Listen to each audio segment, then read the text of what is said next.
नमस्कार, आइए बात करते हैं आज की 25 बड़ी खबरों की। अगर आपने अभी तक हमारे चैनल को सब्सक्राइब नहीं किया है तो जरूर करें और कमेंट करके बताइए कि आप ये वीडियो किस शहर से देख रहे हैं।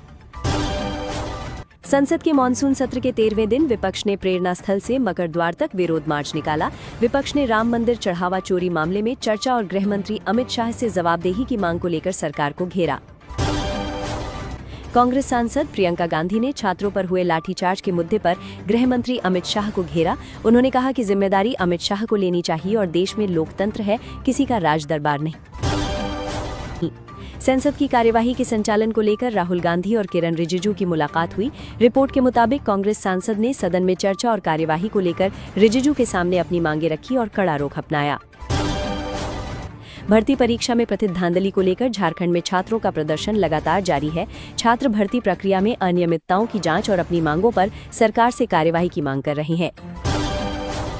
सोशल एक्टिविस्ट सोनम वांगचुक ने छात्र नेता देवेंद्र नाथ महतो से फोन पर बात की। कई दिनों से बिना अन्न जल अनशन पर बैठे महतो से वांगचुक ने पानी पीने और अपनी सेहत का ध्यान रखने की अपील की। तमिलनाडु की टीवीके सरकार ने अपना पहला बजट पेश किया और कई बड़े ऐलान किए। सरकार ने छात्रों के लिए आधुनिक साइकिल बांटने की योजना और महिलाओं के लिए गोल्ड कॉइन सिल्क साड़ी योजना की घोषणा की। यूपी विधानसभा अध्यक्ष सतीश महाना ने अपने राजनीतिक भविष्य को लेकर बड़ा बयान दिया।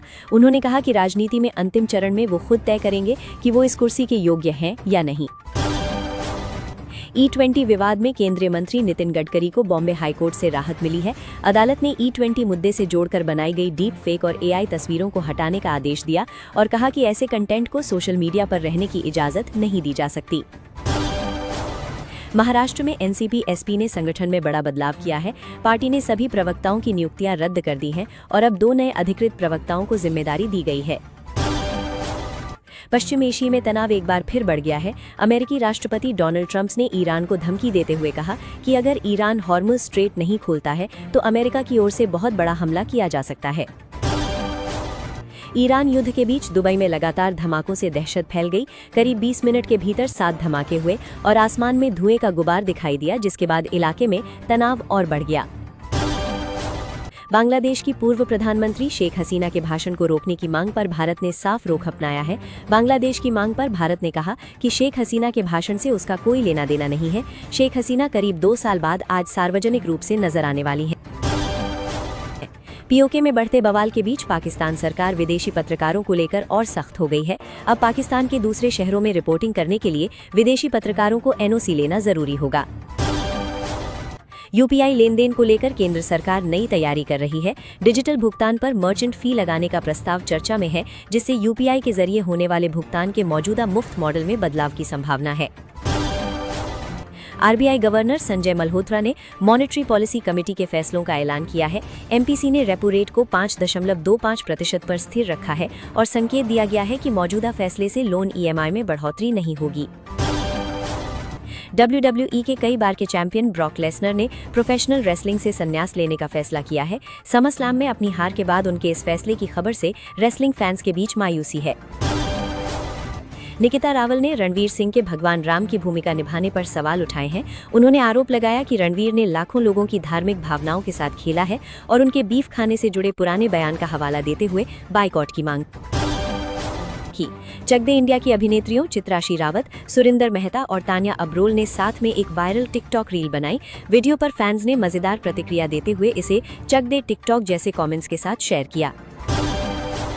ईंधन की गुणवत्ता को लेकर उठे सवालों पर केंद्र सरकार ने सफाई दी है। पेट्रोलियम मंत्रालय ने कहा कि तेल कंपनियां नियमित रूप से ईंधन की गुणवत्ता की जांच करती हैं और निगरानी व्यवस्था को पहले से ज्यादा सख्त बनाया गया है। उत्तर प्रदेश सरकार ने वित्त वर्ष 2026-27 के लिए प्रधानमंत्री फसल बीमा योजना और मौसम आधारित फसल बीमा योजना को मंजूरी दी है। इसका मकसद प्राकृतिक आपदाओं से फसल खराब होने पर किसानों को आर्थिक राहत देना है। अभिनेत्री त्रिशा कृष्णन पर विवादित टिप्पणी के मामले में DMK नेता उदयनिधि स्टैलिन को मद्रास हाईकोर्ट से राहत मिली है। कोर्ट ने निर्देश दिया कि पूछताछ पूरी होने के बाद उन्हें उसी दिन पुलिस स्टेशन से जमानत पर रिहा किया जाए। E20 पेट्रोल के विरोध में केजरीवाल ने करीब 100 नेताओं और कार्यकर्ताओं के साथ आप कार्यालय से PM आवास तक मार्च निकाला। सुरक्षा बलों ने रास्ते में प्रदर्शन रोका, जिसके बाद केजरीवाल सहित कई नेता धरने पर बैठ गए और बाद में लाखों हस्ताक्षर वाली याचिका सरकार को सौंपी। पीएम आवास जाने से रोके जाने के बाद अरविंद केजरीवाल ने आरोप लगाया कि जनता पर जबरदस्ती E20 पेट्रोल थोपा जा रहा है। उन्होंने कहा कि सरकार संसद में माइलेज कम होने और इंजन पर असर की बात स्वीकार कर चुकी है और दावा किया कि अमेरिका के दबाव में एथेनॉल मिश्रित पेट्रोल को बढ़ावा दिया जा रहा है। पंजाब असेंबली में E20 पेट्रोल के विरोध में प्रस्ताव पारित किया गया। मुख्यमंत्री भगवंत मान ने कहा कि इसे लागू करने से पहले विशेषज्ञों की राय नहीं ली गई और E10 इंजन वाली गाड़ियों में E20 डालने से लोगों को नुकसान हो सकता है। भगवंत मान ने सवाल उठाया कि जब E20 को वर्ष 2030 में लागू किया जाना था तो इसे अभी क्यों लागू किया गया। पंजाब सरकार ने इस फैसले को लेकर केंद्र की नीति पर सवाल खड़े किए हैं। पंजाब कांग्रेस प्रभारी भूपेश बघेल के फिरोजपुर दौरे से पहले शहर में पूर्व मुख्यमंत्री चरणजीत सिंह चन्नी के विवादित पोस्टर लगाए गए। पोस्टरों में चन्नी को अलग वेशभूषा में दिखाकर आपत्तिजनक संदेश लिखे गए। हालांकि इन्हें किसने लगाया ये स्पष्ट नहीं हुआ है। उत्तर प्रदेश विधानसभा के मानसून सत्र में राम मंदिर चढ़ावा चोरी के मुद्दे पर समाजवादी पार्टी और कांग्रेस ने जोरदार हंगामा किया। लगातार शोर शराबे के कारण सदन की कार्यवाही बुधवार तक स्थगित करनी पड़ी, जबकि सत्ता पक्ष ने इसे लोकतांत्रिक प्रक्रिया में बाधा बताया। मुख्यमंत्री योगी आदित्यनाथ ने आरोप लगाया कि विपक्ष जनता के वास्तविक मुद्दों पर चर्चा नहीं करना चाहता और जानबूझकर सदन बाधित कर रहा है। उन्होंने कहा कि सरकार हर विषय पर चर्चा के लिए तैयार है, लेकिन विपक्ष बहस से बचने के लिए हंगामा कर रहा है। योगी आदित्यनाथ ने कहा कि राम मंदिर चढ़ावा चोरी का मामला सामने आते ही स्पेशल इन्वेस्टिगेशन टीम बनाई गई थी। अब तक 8 आरोपियों को गिरफ्तार किया जा चुका है और उन्होंने दावा किया कि जांच में किसी साधु संत की भूमिका सामने नहीं आई है। विपक्ष के हंगामे के बीच उत्तर प्रदेश सरकार ने विधानसभा में 59,000 करोड़ रुपए से ज्यादा का अनुपूरक बजट पेश किया। वित्त मंत्री सुरेश खन्ना ने बताया कि इसमें विकास परियोजनाओं, एक्सप्रेसवे, बुनियादी ढांचे और महिलाओं, किसानों, गरीबों और युवाओं से जुड़ी योजनाओं को गति देने का प्रावधान है। यूक्रेन के ओडेसा बंदरगाह से रवाना हुए एक जहाज पर हमले के बाद 2 भारतीय नागरिक अभी भी लापता हैं। विदेश मंत्रालय ने कहा कि दोनों की तलाश जारी है और प्रभावित परिवारों के साथ लगातार संपर्क बनाए रखा गया है। विदेश मंत्रालय ने पाकिस्तान को सीमा पार आतंकवाद के मुद्दे पर फिर कड़ा संदेश दिया है। प्रवक्ता रणधीर जायसवाल ने कहा कि पाकिस्तान अपनी जमीन पर सक्रिय आतंकी ढांचे को पूरी तरह खत्म करे और POK में कराए जा रहे स्थानीय चुनावों को दिखावा बताया। हरिद्वार में कांवड़ यात्रा के दौरान हेलीकॉप्टर से शिव भक्तों पर पुष्प वर्षा की गई। मुख्यमंत्री पुष्कर धामी में कांवड़ियों के पैर धोकर उनका स्वागत किया और पूरे मार्ग पर श्रद्धा और भक्ति का माहौल देखने को मिला। बिहार और मध्य प्रदेश के उपचुनाव परिणामों को लेकर समाजवादी पार्टी अध्यक्ष अखिलेश यादव ने बीजेपी पर निशाना लगाया। उन्होंने कहा कि बीजेपी को जनता का वास्तविक जनादेश मिल गया है और बिना गड़बड़ी चुनाव होने पर उसकी स्थिति कमजोर दिखाई दी।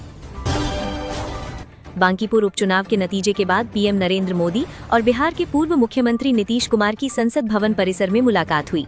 बैठक में JDU के कार्यकारी अध्यक्ष संजय झा और केंद्रीय मंत्री ललन सिंह भी मौजूद रहे, जबकि JDU ने इसे सामान्य और अनौपचारिक मुलाकात बताया।